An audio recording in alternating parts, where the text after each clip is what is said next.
warahmatullahi wabarakatuh.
Alhamdulillah,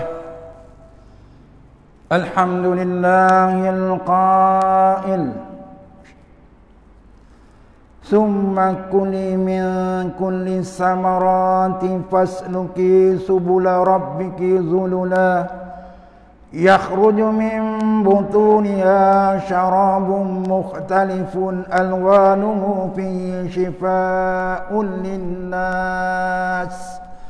Inna fi zalika laayatan liqaumin yatafakkarun.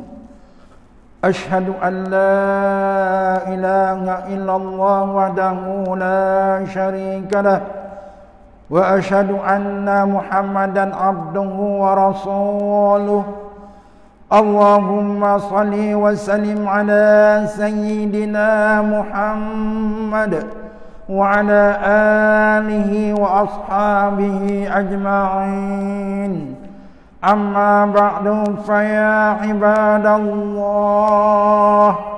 ittaqullah, usikum wa iyaya bittaqwallah, faqad fazal muttaqun.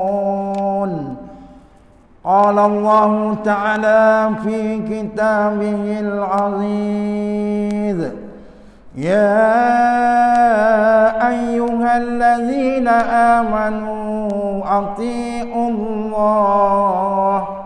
wa ati'ur rasul wa ulil amri minkum fa in tanaza'tum fi syai'in faruddu ila Allahi war rasul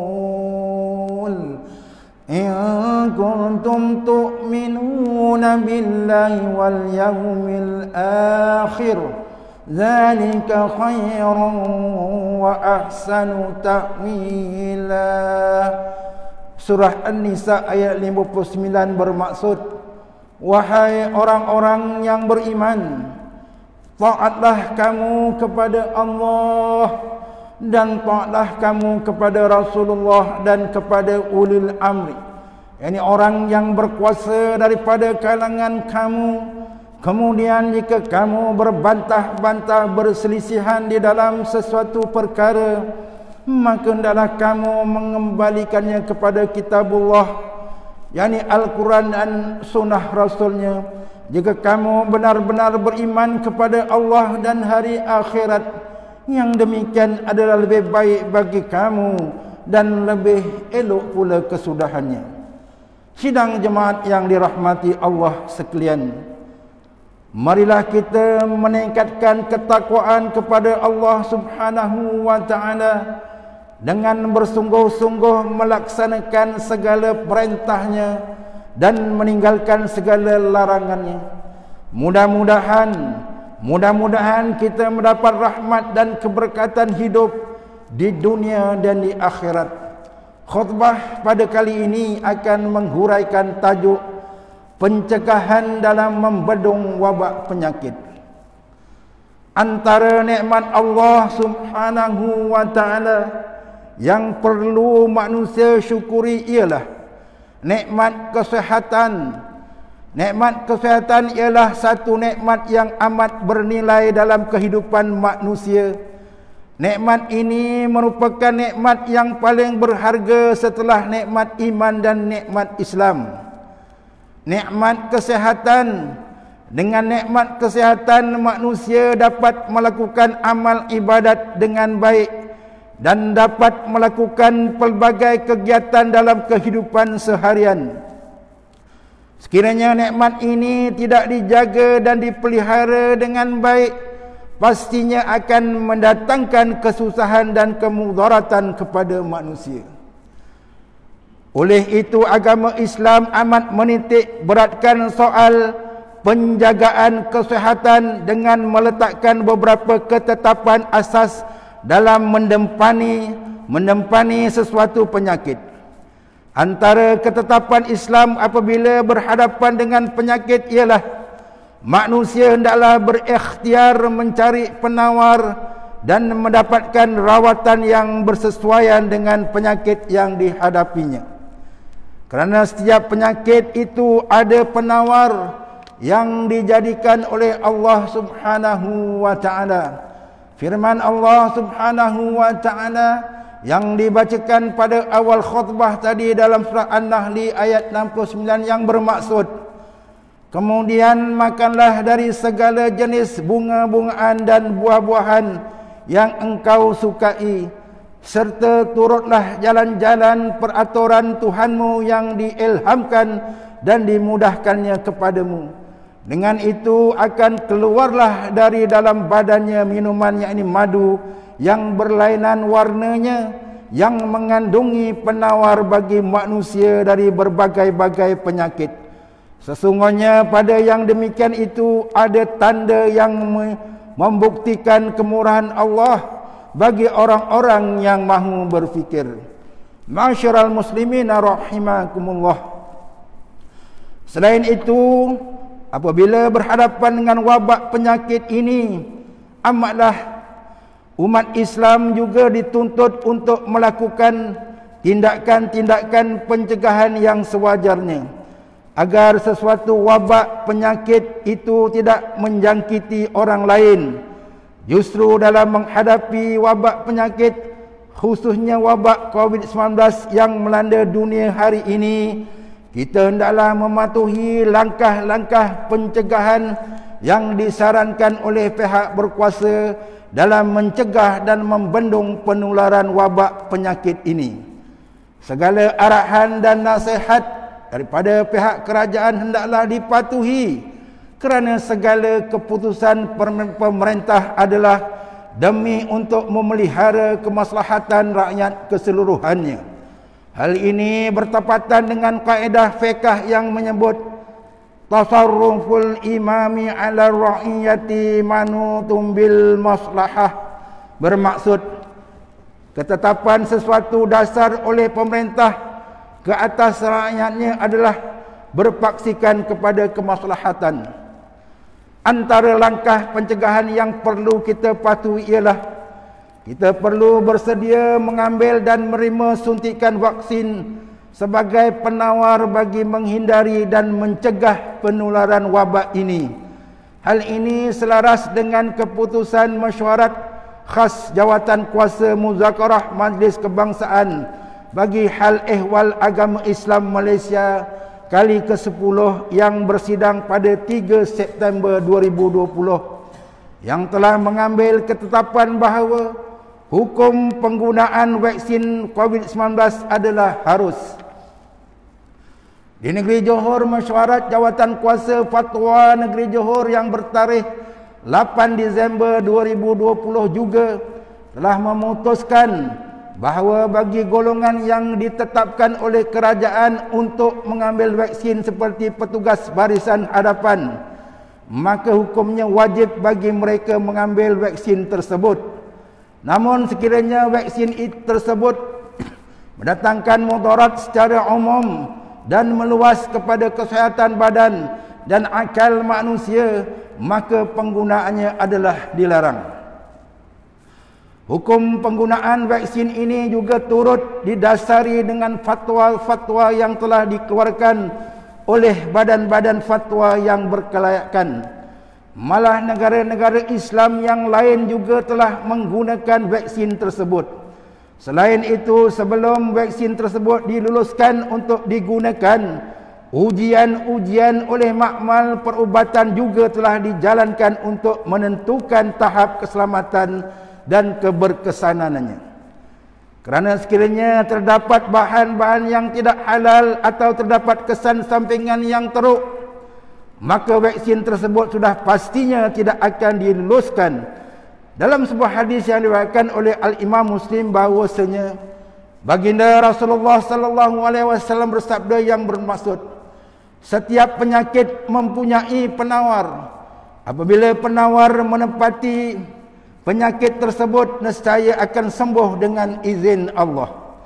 Sidang jemaat yang dirahmati Allah sekalian, pada hari ini kita dapat melihat ada dalam kalangan masyarakat kita yang tidak memahami kepentingan vaksin kepada kehidupan manusia. Sedangkan pengambilan vaksin COVID-19 pada ketiga ini telah menjadi perkara yang sangat penting kepada masyarakat. Kepentingan yang paling utama adalah untuk melindungi diri kita sendiri dan orang lain.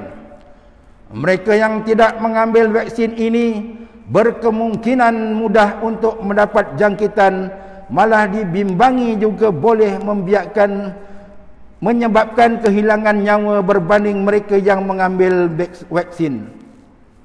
Oleh hal yang demikian, kerana mereka yang mengambil vaksin akan dapat mencegah jangkitan daripada berlakunya, dan mereka akan dapat melindungi orang lain yang tidak boleh menerima vaksin tersebut. Apabila sebahagian besar masyarakat telah dilindungi daripada jangkitan sesuatu penyakit, tentu sekali jangkitan wabak ini akan dapat dikurangkan dan akhirnya seluruh masyarakat akan terlindung daripada jangkitan wabak penyakit ini. Sidang jemaat yang dirahmati Allah sekalian, sebagai penegasan bagi mengakhiri khutbah pada kali ini, mimbar ingin menyeru jemaah sekalian, sebagai ahli masyarakat, kita perlu bertanggungjawab untuk melindungi diri kita dan orang lain daripada sebarang jangkitan wabak penyakit. Hal ini kerana pencegahan daripada sebarang bentuk gejala yang boleh menjejaskan kesihatan dan nyawa manusia adalah menjadi keutamaan dalam ajaran Islam. Semua penyakit perlu dicegah, dihindari, dirawat dan diobati. Marilah kita mengambil langkah-langkah pencegahan yang disarankan oleh pihak pemerintah untuk kemaslahatan umat demi memelihara maqasid syariat, iaitu menjaga nyawa manusia. Firman Allah Subhanahu wa taala dalam surah At-Taghabun ayat 11, Ma asaba min musibatin illa biiznillah wa man yu'min billahi yahdi qalbah wallahu bikulli syai'in alim.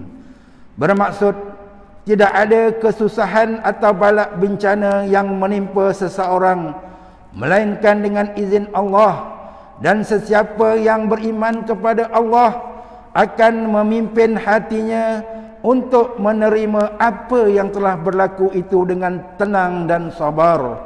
Dan Allah amat mengetahui akan tiap-tiap sesuatu. Barakallahu li wa lakum bil Qur'anil azim wa nafa'ni wa iyyakum bima fihi minal ayati wa dzikril hakim. Wa taqabbala minni wa minkum tilawatahu innahu huwas sami'ul alim.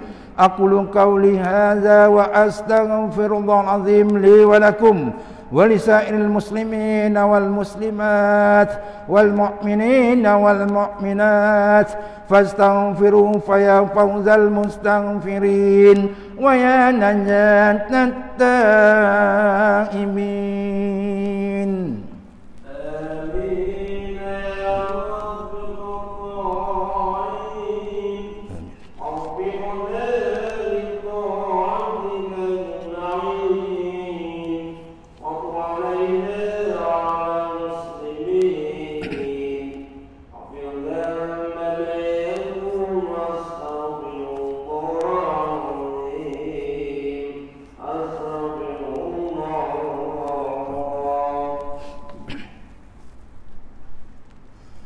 Alhamdulillah, alhamdulillah hamdan katsiran kama amar.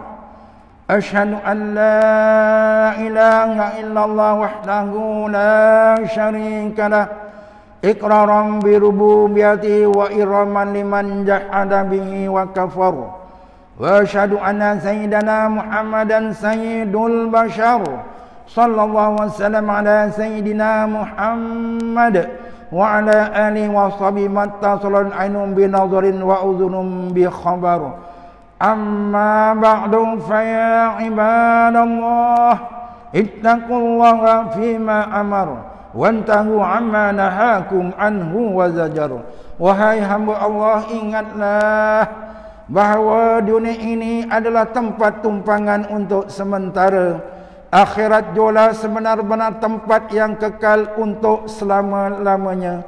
Oleh itu marilah kita bertakwa kepada Allah untuk mendapatkan kebahagiaan serta menyelamatkan diri daripada siksaan api neraka.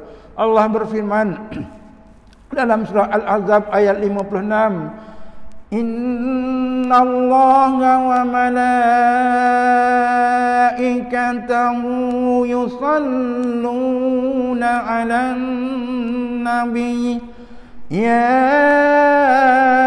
ayyuhalladzina amanu sallu 'alaihi wa sallimu taslima.